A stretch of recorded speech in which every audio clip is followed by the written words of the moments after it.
The holding cells beneath the Kaldreth arena stank of fear and dried blood. Captain Mira Torres pressed her palms against the energy barrier, watching the other prisoners huddle in corners of adjacent cells. Most were species she recognized from the outer rim territories. Grallians with their forearms tucked close to their bodies. A pair of Ventaxian twins who hadn't stopped trembling since the slavers threw them in here 3 days ago. One massive Thorgite who'd given up trying to break through the walls after the guards shocked him unconscious twice. "Hey, human!" a voice chittered from across the corridor. It belonged to a skittish, a rat-like creature whose name she'd learned was Pip. "You understand what happens next, right?" Mira turned slowly. "Enlighten me." "The hunt." Pip's whiskers twitched nervously. "They release us into the arena. The Kaldreth hunt us down. Winners get to live another week. Losers become trophies. Sounds delightful. You're taking this remarkably well for someone about to die." Mira smiled, though it didn't reach her eyes. "Who says I'm dying?" Pip made a sound somewhere between a laugh and a wheeze. "No offense, but you're tiny, soft skin, dull teeth, weak claws." He gestured at his own yellowed incisors. "Even I have better natural weapons than you, and I'm prey species number 1 in 17 systems." The Thorgite stirred in his cell. His massive frame cast shadows across the floor as he lumbered toward the barrier. Standing upright, he had to be 9 feet tall, all muscle and armored hide. "The small one is right, human," he rumbled. "I have fought in 3 hunts, survived by luck and strength, but tomorrow they bring in Chief Vark." He paused, letting that name sink in. "And you will die screaming." "Chief Vark," Mira repeated, testing the syllables. "Let me guess. Big, mean, lots of teeth?" "The apex predator of Kaldros Prime," the Thorgite said. "He has killed 43 challengers in the arena, eaten 12, 5 of them. Your species file lists you as persistence hunters, endurance predators who chase prey until it collapses," he snorted. "That will not help you when something faster and stronger rips your throat out in the first 30 seconds. Mira walked to the edge of her cell, as close to the Thorgite as the barrier allowed. "What's your name?" "Grant." "Grant, how many of those 43 challengers fought back?" The question seemed to confuse him. "All of them fought." "Fighting is survival." "No, I mean really fought, planned, used strategy, worked together." Pip chittered nervously. "Together? The hunt is every creature for themselves. That's the rule." "Rules," Mira said, "are just suggestions from people who want to control you." The lights in the corridor shifted from dim orange to harsh white. Heavy footsteps echoed from the access tunnel. 6 Kaldreth guards emerged, their reptilian faces expressionless behind breathing masks. They wore light armor and carried shock prods that crackled with blue energy. The lead guard, distinguished by red markings on his scales, stopped in front of Mira's cell. "Human, you have been selected for special demonstration tomorrow. Chief Vark wishes to show the crowd what happens to species who believe themselves clever." His translator rendered the words with perfect contempt. "He has studied your kind, knows your weaknesses. You will provide entertainment before the main hunt begins." "How thoughtful," Mira said. "Will there be refreshments?" The guard's eyes narrowed. "Mock while you can. Tomorrow you learn why Kaldreth rule this sector." They moved on, checking the other cells, delivering similar promises of violence to the other prisoners. When they left, the corridor fell silent except for the hum of energy barriers. Pip pressed against his cell wall. "Why antagonize them? You gain nothing." "I gain information," Mira replied. "That guard," said Chief Vark, "studied my species, which means he knows humans are endurance hunters. He knows we're tool users. He's probably watched videos of us, read reports, maybe even fought human prisoners before." She smiled. "But information flows both ways. Now I know he's prepared for what he thinks I am." "And what are you?" Grant asked, annoyed. The next several hours passed in tense silence. Mira sat cross-legged in the center of her cell, eyes closed, breathing steady. To the others, she appeared to be meditating. In reality, she was cataloging everything she'd observed since her capture 3 weeks ago. The guard rotations changed every 6 hours. The energy barriers flickered microscopically every 43 minutes. When the power cycled, the arena above them used a combination of natural terrain features and holographic obstacles, which meant solid cover would be limited. The Kaldreth were physically impressive, but relied heavily on their natural advantages: claws, fangs, thick hides that could turn most blades. Most blades, she thought, not all. As a cargo hauler captain, She'd made runs through contested space for 15 years. You didn't survive that long without learning how to fight, how to read opponents, how to turn environmental features into weapons. The United Earth colonial fleet had trained her well before she went civilian, and you never really stopped being a Marine. When the lights dimmed for sleep cycle, Mira finally spoke loud enough for the other cells to hear. "Grant, you said you survived 3 hunts. What killed the ones who didn't make it?" A long pause. Then, panic. They ran without thinking, exhausted themselves, made themselves easy prey. "Pip, your species survives by being fast and hiding, correct?" "We're exceptional at both," Pip said defensively. "Good, because tomorrow I'm going to need you to do something that goes against every instinct you have." "What?" "Trust me," Pip laughed, high and nervous. "Trust a predator? That's how prey dies." "Then consider this," Mira said, quietly. "I'm a predator. So are the Kaldreth. But here's the difference. I don't hunt things weaker than me for sport. The Kaldreth do. Which means between me and them, who's the bigger threat to you right now?" Silence answered her. When morning came, marked by the lights returning to harsh white, the prisoners were given water but no food. Mira had expected that. Hungry prey ran differently, made mistakes. The Kaldreth understood how to stage their hunts for maximum entertainment value. The guards arrived in force this time, 12 of them, led by someone new. This Kaldreth wore actual combat armor, scarred and dented from real fighting, not ceremonial marks. His scales were darker, almost black, and his eyes held the cold calculation of a professional warrior. "I am Warden Skarl," he announced. "In 1 hour, you enter the arena. Chief Vark has declared this hunt special. You will face him alone first, human. Then, if you somehow survive, the others will be released and the true hunt begins." He paused. "No one expects you to survive." "Story of my life," Mira muttered. "You may speak final words to your gods," Skarl continued. "We Kaldreth respect that all species face death differently." "How generous," Mira said. "Quick question. The arena, it has water features, right? I saw them on the overhead displays when you brought us in." Skarl's head tilted slightly. "You wish to know the terrain before you die?" "I'm curious by nature." "Yes, there are water channels, mud pits, rock formations. Chief Vark enjoys varied environments." Something almost like respect flickered in his eyes. "You think tactically. Good. It will make your death more interesting." They came for her 20 minutes later.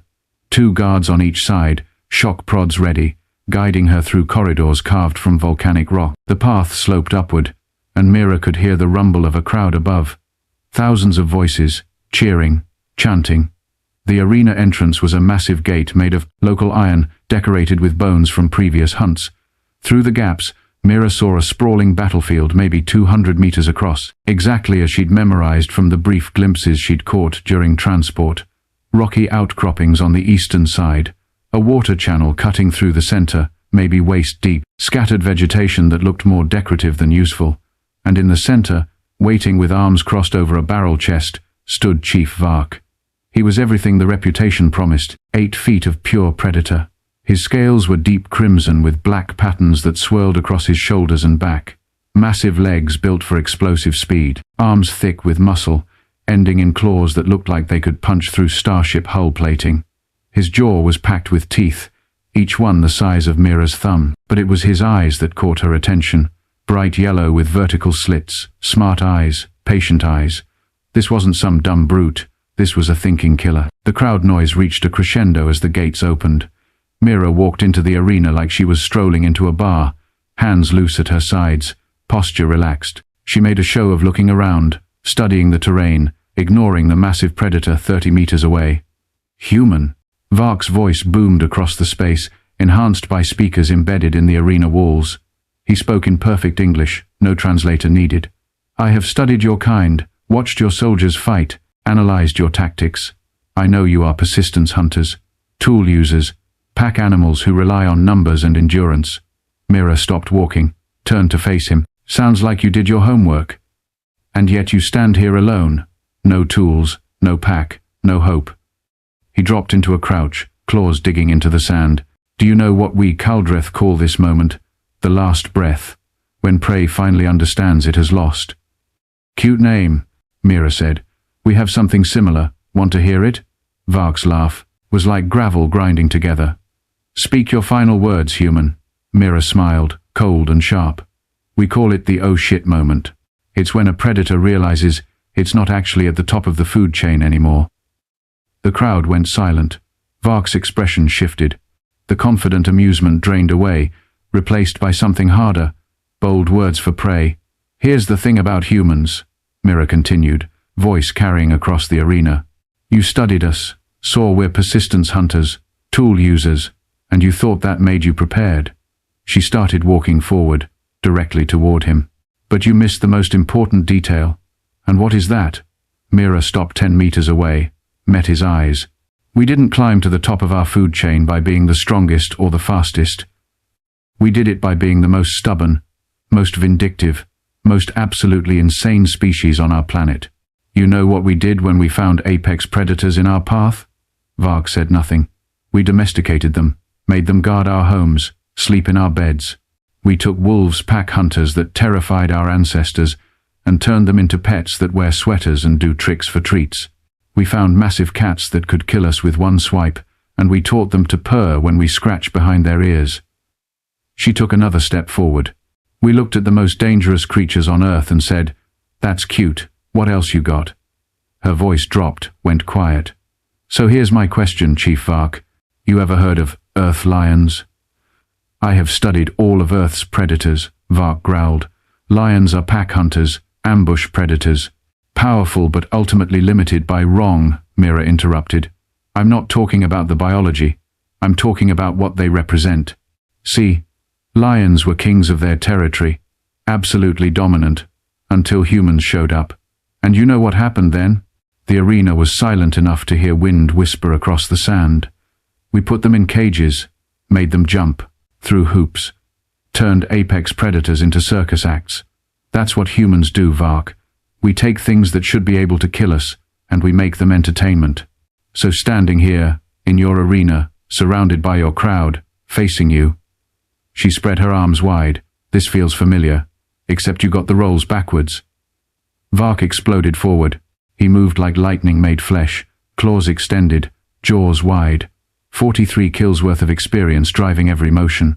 Mira dropped and rolled left, not away from him, toward him, inside his reach where those long arms became a disadvantage. She felt the wind from his claws passing overhead, heard the snap of his jaws closing on empty air. She came up running, heading straight for the water channel.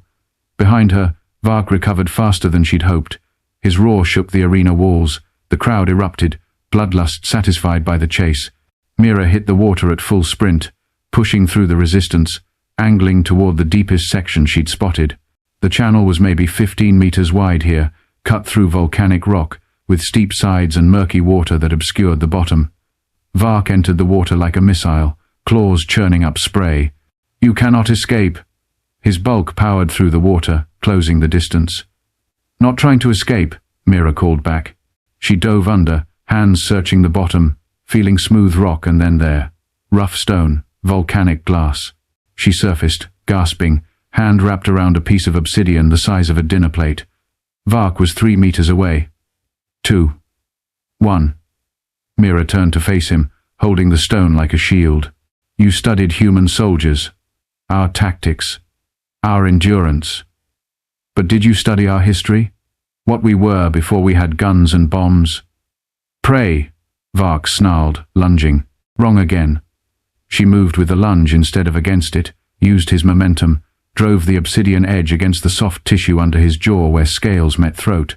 The volcanic glass, sharper than surgical steel, parted flesh like water. Vark's roar became a gurgle.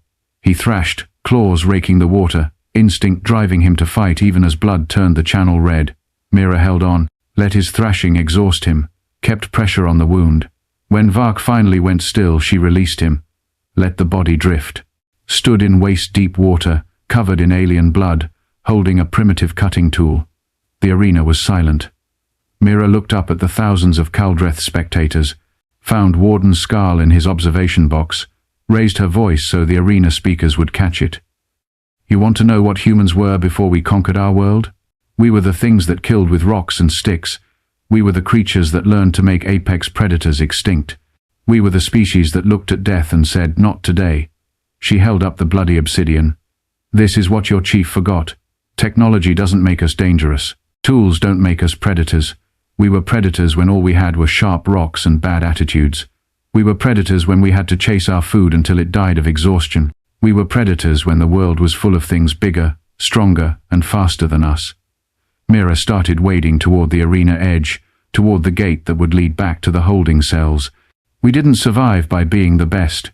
We survived by refusing to quit, by being too stupid or too stubborn to know when we were beaten. Your chief studied what we are now. He should have studied what we were then." She reached the shallows, climbed out, stood dripping on the sand, surrounded by silence. "So here's my message to anyone else who thinks humans are easy prey." She looked directly at Skal. "We didn't claw our way to the stars to become someone's entertainment, and anyone who tries to make us that will learn the same lesson every other species on Earth learned." The obsidian hit the sand with a dull thunk. "You're not hunting humans, you're just the next thing. We're going to domesticate or make extinct. Your choice." The gate opened.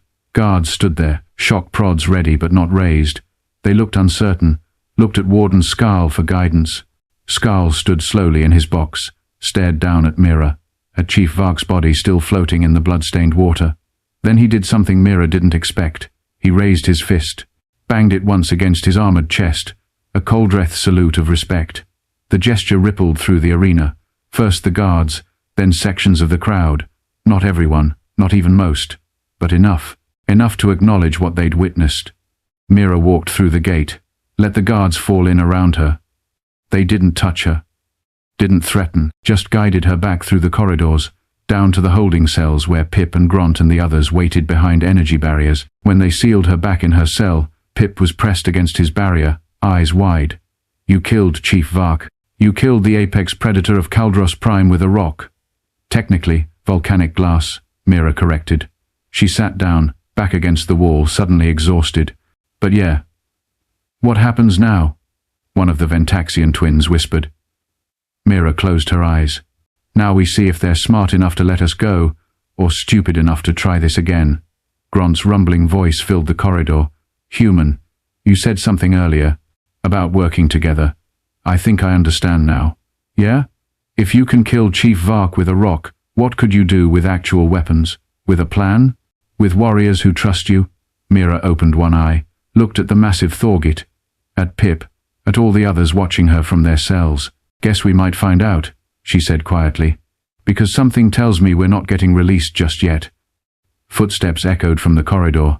Not guards this time. Something heavier, more deliberate. Warden Skal appeared, alone. He stopped in front of Mira's cell, arms crossed. "The hunt continues. Tomorrow," he said, "you will face 12 challengers, professional hunters." Chief Vark was strong but overconfident. "These opponents will not underestimate you." "Looking forward to it," Mira said flatly. "There is something else." Skal paused. "Kaldreth law states that any prisoner who survives 5 hunts earns their freedom, and the freedom of any they choose to protect." Mira sat forward. 5 hunts. Yes. You have completed one. 4 remain. His eyes gleamed with something that might have been anticipation. "I wonder, human, can your species' stubbornness survive 4 more days? Let me ask you something, Warden. Have you ever met a human who knew when to quit?" Skal's mouth stretched in what might have been a smile. "No, I have not." He turned to leave, paused at the corridor entrance. "Sleep well, Captain Torres. Tomorrow you will need every advantage your species can provide." After he left, the cells erupted in whispered conversation. Questions, speculation, fear and hope mixing in equal measure. Mira ignored it all, closed her eyes, focused on breathing, on recovering strength, on planning for tomorrow. 4 more days, 4 more hunts, and then freedom. For her, for the others, for every prisoner stuck in this place. In her mind she was already assembling strategies, cataloguing weaknesses she'd observed, preparing for what came next. Because Warden Skal was right about one thing: humans didn't know when to quit. But he was wrong about something else. He thought that was a weakness. Mira knew it was humanity's greatest weapon. Morning arrived with the smell of roasted meat drifting through the corridors. Mira opened her eyes to find a tray of food sitting just inside her cell barrier. Actual food, Not the nutrient paste they'd been getting. Real protein, some kind of grain, even fruit that looked almost Earth-like. "They fed all of us," Pip called from his cell. His voice sounded stronger, less terrified. "Why?" "Because starving gladiators make boring fights," Mira said, already eating. She needed calories, needed energy for what was coming. "Warden Skarl wants a show. Can't give the crowd entertainment if we collapse from hunger in the first 5 minutes." Grant was eating with both hands, shoveling food into his mouth like he hadn't seen nutrition in weeks. Between bites, he said, 12 professional hunters. That's different from Chief Vark. They'll coordinate. Use pack tactics." "Good." Mira finished her meal, drained the water container. "That means they can be predicted. Pack tactics follow patterns. Patterns can be exploited." The Ventaxian twins huddled together in their cell. The female, who'd told Mira her name was Liz, spoke up. "You have a plan for 12 against 1? "Not 1. Mira stood, walked to the barrier. "Warden Skarl said I could choose who to protect if I survive 5 hunts. That means he's already thinking of you all as mine, which means this isn't going to be 12 against 1. "The barriers are still active," a Grallian prisoner pointed out. His forearms gestured at the humming energy fields. "We cannot help you from inside cells." "Not yet," Mira agreed. "But Skarl said the hunt continues. Not that I fight alone again. I think today's going to be different." She was right. When the guards came, they didn't just take Mira. They deactivated every cell, gestured for all the prisoners to follow. Pip nearly bolted right there, pure prey instinct screaming at him to run from the predators with shock prods. But he caught Mira's eye, saw her slight nod, forced himself to stay calm. They were marched through different corridors this time, not toward the main arena entrance. These passages were narrower, older. The walls showed claw marks from previous prisoners who'd been dragged this way. Warden Skarl met them at a junction point. Behind him stood a massive door carved with Kaldreth script that Mira couldn't read. "Today's hunt is in the old grounds," Skarl announced. "These tunnels were where my ancestors tested themselves against each other before we built the arena above. The space is smaller, more confined, less room to run." "How thoughtful," Mira said. "You will all be released together. The 12 hunters are already inside. They have been given 20 minutes to establish positions. You will have the layout advantage of numbers, but they have experience, weapons, and home territory knowledge." Skarl's gaze swept across the prisoners. "The hunt ends when either all prey are dead or all hunters are eliminated. Those who survive earn privileges, better food, cleaner cells, perhaps even medical attention for old injuries." "And if we all survive?" Mira asked. "Then you will have earned my respect, which is worth more than you know," he signaled the guards. "You have 2 minutes before the door opens. Use them wisely." The guards retreated, leaving the prisoners clustered together in the corridor. Mira immediately turned to face the group. "Listen fast. Those hunters are expecting scared prey running in random directions. Easy targets. We're not giving them that." "What are we giving them?" Grant rumbled. "A nightmare," Mira pointed at Pip. "You're fast and small. You're going to be our scout. Stay ahead. Watch for ambush points. Report back. Don't engage. Just observe." Pip's whiskers twitched. "I can do that. I'm excellent at not fighting." "Grant, you're our tank. You take point when we move together. Your hide can handle hits that would kill the rest of us. The Ventaxian twins, Liz and Crane, you two, stay in the middle, protected. If someone gets injured, you're on medical duty." She turned to the Grallian. "You've been quiet. What's your name?" "Torvin." All forearms flexed nervously. "I was a cargo loader before the slavers took me. I'm strong but not a fighter." "Perfect. You help, Grant. Forearms means you can grapple, hold, control. You don't need to kill, just restrain." Mira scanned the rest of the prisoners. A dozen species she didn't know well, but they were listening, watching her with something that looked like hope. "Everyone else, you stay in formation. We move as a unit. No heroes, no solo runs. If someone falls behind, we stop and help them. Understood?" "This is madness," one of the other prisoners hissed. "Pack tactics only work for natural pack species. We're random captives thrown together." "Wrong," Mira said sharply. "Pack tactics work for anyone smart enough to use them. The Kaldreth think species boundaries matter in a fight. They think we'll panic and scatter because we're different. That's our advantage. They're wrong, and by the time they realize it, we'll be standing over their bodies." The massive door began to grind open. Cold air rushed out from the darkness beyond, the smell of damp stone and old blood. "Stay close," Mira ordered. "Trust each other, and remember, humans have been killing things that wanted to eat us since before we invented fire. We're just sharing that knowledge with you today." They entered the old grounds in a tight cluster. Mira kept her eyes moving, scanning constantly. The space was exactly as Skarl had described. Ancient tunnels carved through volcanic rock. The ceiling was low in places, maybe 7 feet, which would limit the hunters' mobility if they were Kaldreth-sized. The floor was uneven, covered in sand and loose stone. Natural pillars of rock created maze-like passages. Lighting came from bioluminescent fungi growing on the walls. Enough to see by, but shadows dominated. "Perfect ambush territory." "Pip," Mira whispered. "Forward scout, 20 meters ahead. Look for tracks, disturbed sand, anything that shows recent passage." The little creature scurried forward, staying low, using the rock formations for cover. His movements were jerky, nervous, but controlled. He was doing what he did best, surviving through vigilance. The group moved forward. Grant took point as ordered, his massive frame filling the tunnel. Torvin flanked him, 4 arms ready. Mira stayed in the middle, positioned where she could see the entire group. They'd traveled maybe 50 meters when Pip came racing back, eyes wide. 3 of them, 30 meters ahead. They're positioned on high rocks, waiting for us to pass beneath. Ambush set up. "Species?" Mira asked. "Kaldreth, all carrying bladed weapons. They haven't seen me." Mira thought fast. "How high are these rocks?" 2 meters, maybe 3. "Can we go around?" "Side tunnels exist, but they're narrow. We'd have to break formation." "Then we don't go around." Mira turned to Torvin and Grant. "You two understand leverage?" Both nodded. "Good. Here's what we do." 3 minutes later they approached the ambush point, walking exactly as the hunters would expect. Tight group, nervous glances, perfect prey behavior. The Kaldreth hunters rose from their positions on cue, blades gleaming in the fungal light.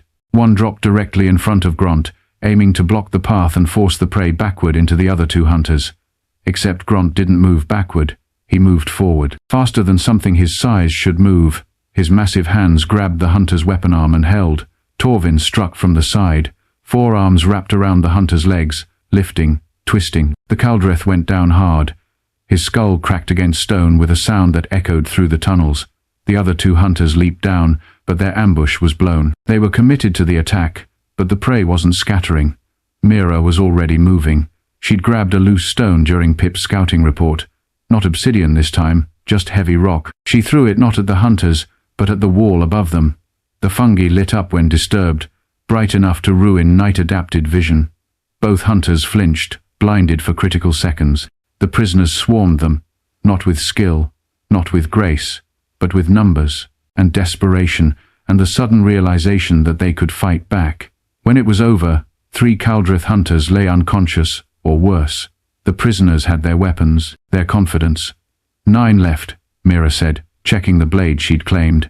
It was crude but sharp, better than volcanic glass.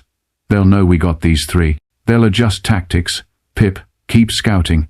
Everyone else, stay alert. We've shown them we're dangerous. Now they'll take us seriously." They moved deeper into the old grounds. The tunnels branched and twisted.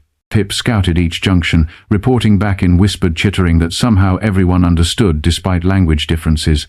The next attack came from behind. 4 hunters, moving silent as death. They'd circled around, used the maze to flank, but Liz had been watching their rear. Her species had eyes that saw thermal signatures. She caught the heat bloom of approaching bodies and whistled a warning. The group spun, formed a circle, weapons out. The hunters hesitated. This wasn't prey behavior. This was organized defense. "They're testing us," Mira said quietly, not taking her eyes off the hunters. "Seeing if we'll break formation. Don't give them the satisfaction." The standoff lasted maybe 10 seconds. Then one of the hunters, bolder or more foolish than the others, charged. Grant met him head-on. The collision sounded like a shuttle crash. Both went down, grappling, but 3 more prisoners piled on immediately. The other 3 hunters attacked the distraction. Bad choice. Mira had positioned everyone for exactly this scenario. The weak prisoners in the middle were protected by the stronger ones. The hunters crashed into a wall of bodies that didn't fold. Torvin's forearms became a nightmare. He grabbed weapons, twisted them away, held hunters in place for others to strike. Crane, the male Ventaxian twin, proved surprisingly vicious. His species might be prey on their homeworld, but they had venomous spines along their forearms. He drove them into exposed joints in the hunter's armor. The fight was brutal, messy, but when it ended, 4 more hunters were down. 5 left, Pip reported, panting. They're regrouping near the central chamber. I heard them talking. They're calling for reinforcements. Reinforcements aren't part of the hunt rules, Mira said. They're Kaldreth, Grunt rumbled. They make the rules. Then we change the game before those reinforcements arrive. Mira looked at her motley group. Prisoners from a dozen worlds who'd never met before yesterday, all staring at her like she had answers. We've been reacting, playing defense. Time to attack. Attack 5 professional hunters? Someone squeaked. That's suicide. No, Mira said calmly. Waiting here for reinforcements is suicide. Attacking while we have momentum is tactics. Pip, show us the fastest route to the central chamber. They moved fast now. No more cautious creeping. They ran, trusting Pip's guidance, trusting each other to keep up. The central chamber was exactly what the name implied. A large open space where multiple tunnels converged. Natural amphitheater, carved by ancient lava flows. The 5 remaining hunters had claimed the high ground, positioned on rock ledges that overlooked the entrance points. They're ready for us, Torvin observed. Good, Mira said. Means they're not ready for option B. She'd noticed something during their run through the tunnels. The bioluminescent fungi didn't just grow on walls. It grew in the cracks of the floor, in the ceiling. Everywhere moisture collected, and it reacted to disturbance with bright flashes. Everyone gather all the loose rocks you can carry, Mira ordered. Small ones, throwable. It took 2 minutes. The hunters watched from above, calling taunts in their clicking language. Mira ignored them. On my signal, she said quietly. Throw at the ceiling fungi, all at once. Then rush the chamber while they're blind. The prisoners tensed, rocks ready, now. 30 rocks hit the ceiling in a scattered pattern. The fungi exploded with light, bright as a flashbang grenade. The hunters screamed, clutched their eyes. Mira led the charge. They hit the hunters before vision returned. No mercy, no hesitation. These weren't people anymore. These were obstacles between the prisoners and freedom. The fight was short, vicious. One of the hunters managed to drop 2 prisoners before Grant literally picked him up and threw him against a wall hard enough to leave a dent. When silence returned to the central chamber, 12 hunters lay defeated, and the prisoners stood victorious, breathing hard, covered in blood, not all of it belonging to enemies, but alive. Mira counted heads, 2 dead, 4 seriously injured, but the rest were standing, looking at each other with wonder, with disbelief. We won, Pip whispered. We actually won. We survived, Mira corrected. That's what we do. The door to the old grounds ground open. Warden Skarl stood there. Behind him, 50 guards with weapons raised. But none of them advanced. Skarl's eyes swept the chamber, took in the defeated hunters, the standing prisoners, Mira at their center, holding a bloody blade, looking every centimeter the predator she'd claimed to be. Impossible, Skarl said. There was no anger in his voice, only wonder. The hunters were professionals, veterans, your prey species, random captives. This shouldn't have been possible. You keep using that word, Mira said tiredly. Prey. But you're using the wrong definition. On Earth, we had a saying, prey is just a predator that hasn't gotten angry enough yet. She dropped the blade. It clattered on stone. We're done being your entertainment, Warden. We're done being anyone's prey. You said 5 hunts earn freedom. We'll do 4 more. But here's what changes. We fight together or not at all. You want your show? We'll give you the best show this arena has ever seen. But we do it as a unit, as a pack, as a species that decided being different doesn't matter when survival is on the line. Skarl was quiet for a long moment. Then he raised his fist, banged it against his chest. Every guard behind him repeated the gesture. You have earned privileges, Skarl said. Better quarters, medical attention, training time between hunts. He paused. And my respect. When I was young, I asked my mentor what made a true warrior. He said it wasn't strength or speed or claws. It was the refusal to accept defeat, even when defeat was inevitable. He looked directly at Mira. You humans understand that lesson, and you taught it to others. That is worth more than 1,000 victories over weak opponents. They were moved to new cells that night, larger, cleaner. The energy barriers were still there, but the cells connected to a common area where prisoners could gather. Medical staff, actual medical staff, treated their injuries, fed them real food, let them rest. Mira sat against a wall in the common area, watching the others. They were talking, laughing even. Pip was demonstrating how he'd scouted, exaggerating his bravery in ways that made the Ventaxian twins giggle. Grant was arm wrestling with Torvin, all 6 of their combined arms straining. They weren't random prisoners anymore. They were a unit, a pack. "How did you know?" Liz asked, settling down beside Mira. "How did you know we could fight back?" Mira was quiet for a moment. "I didn't. Not for sure. But I knew something the Kaldreth didn't understand. They think being prey is permanent, a fixed identity. But on Earth, everything is both predator and prey depending on the situation. Rabbits get eaten by foxes, but rabbits can also swarm and kill snakes that threaten their burrows. Deer flee from wolves, but a mother deer will stomp a coyote to death if it threatens her fawn." She looked at Liz. "You're not weak because you're prey. You're surviving against species that have every physical advantage. That takes intelligence, adaptability, courage. The Kaldreth only see the surface. They don't understand that survival itself is a form of victory." "And humans?" Liz asked. "What are you?" Mira smiled, tired but genuine. "We're the species that forgot we used to be prey. We spent so long climbing to the top that we forgot where we started. But I remember. My ancestors ran from lions, hid from bears, died to wolves and tigers and things we don't even have names for anymore. And then we got smart, got stubborn, refused to quit." She stood, stretched sore muscles. "That's what I'm teaching you.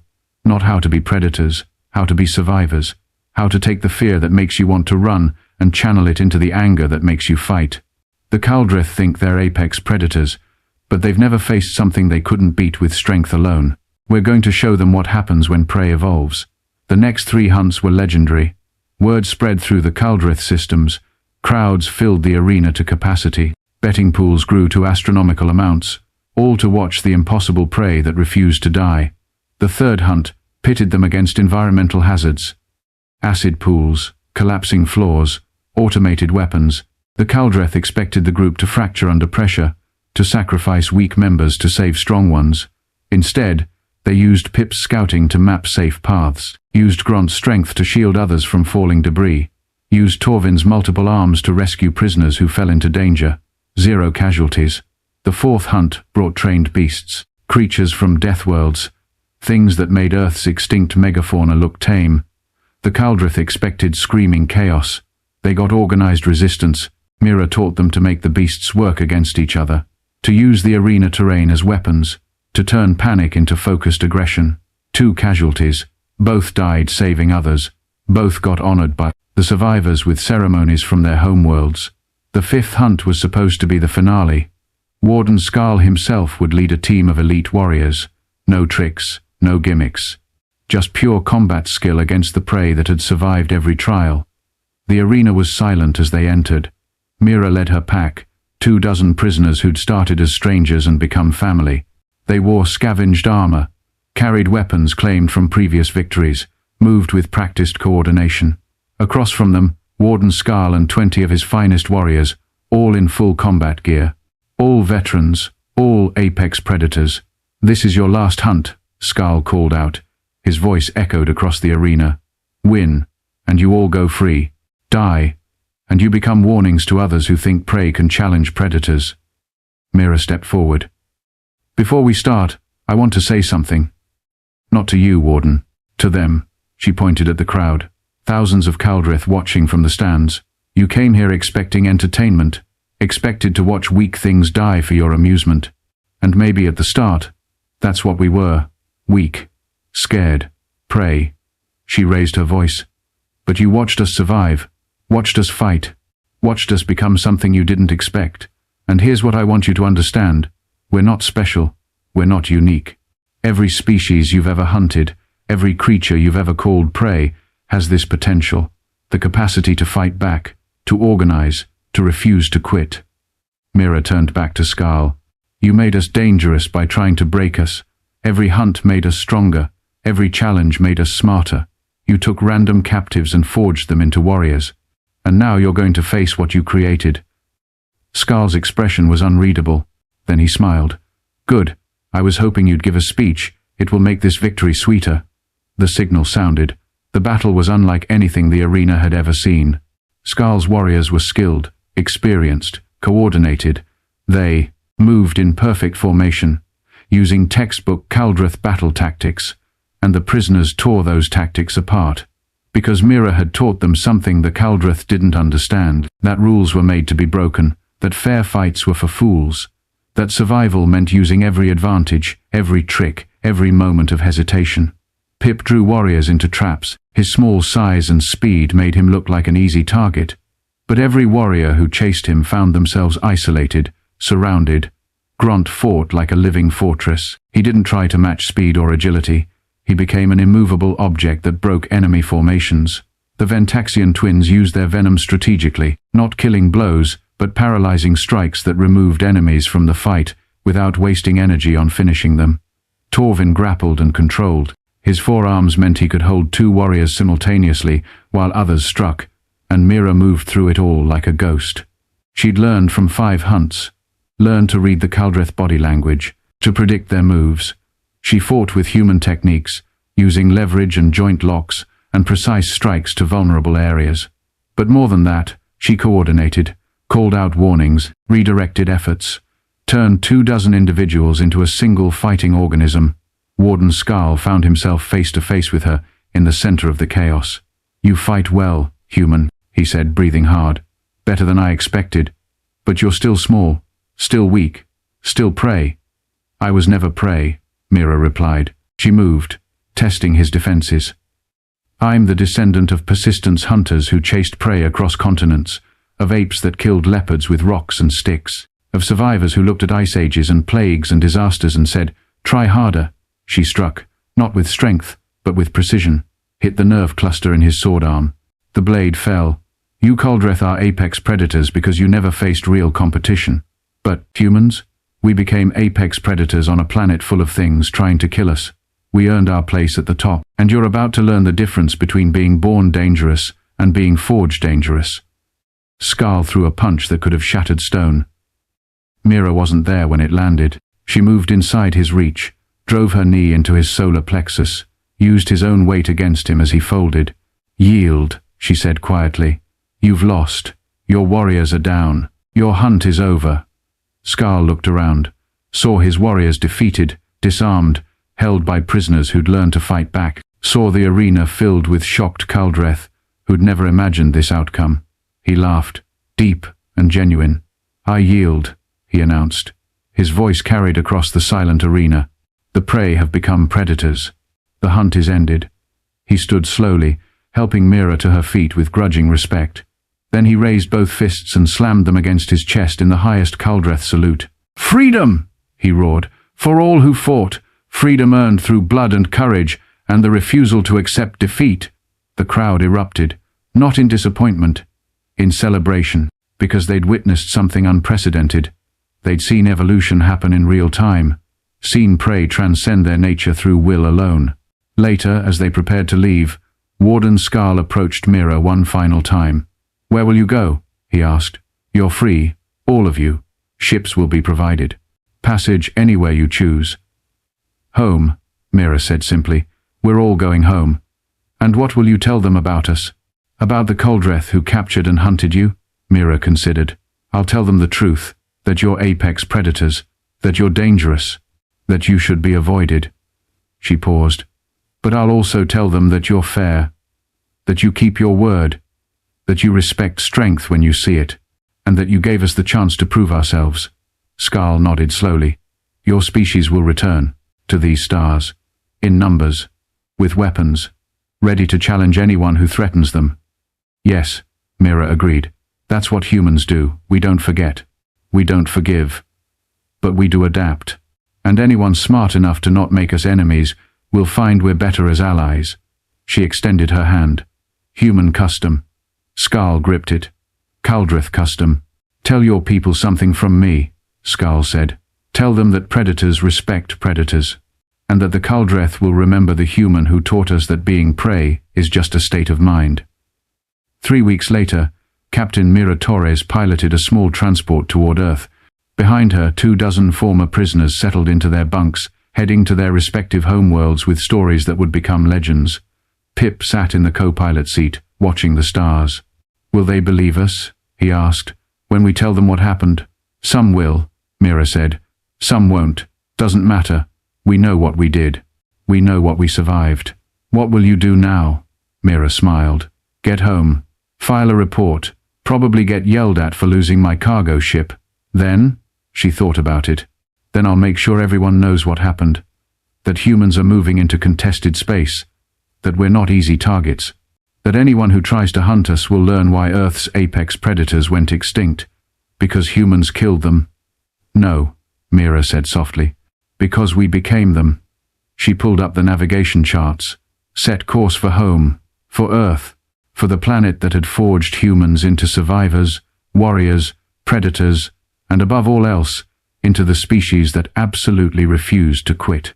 Behind them, in the Kaldreth systems, the story was already spreading. Of the human who killed with rocks, of the prey that became predators, of the hunt that changed everything. And throughout the galaxy, other species that had suffered under Kaldreth rule heard the story and thought, if humans can fight back, maybe we can too. Evolution wasn't just biological, it was cultural. It was the choice to refuse your assigned role, to look at something stronger and say, not today. Mira leaned back in her chair, closed her eyes, let herself finally rest. The Kaldreth had thought they were hunting prey, but they'd actually been teaching a lesson, one that would echo across the stars for generations. Never mistake survival for weakness, never confuse fear with helplessness, and never ever assume that prey will stay prey forever. Because humans had learned that lesson millions of years ago on the African savannah, and they'd been teaching it to everyone else ever since. The transport jumped to faster than light, headed for home, carrying survivors who'd refused to die, and carrying a message that would change the galaxy forever. We are not prey. We have never been prey. We are the species that looked at death and said, try harder.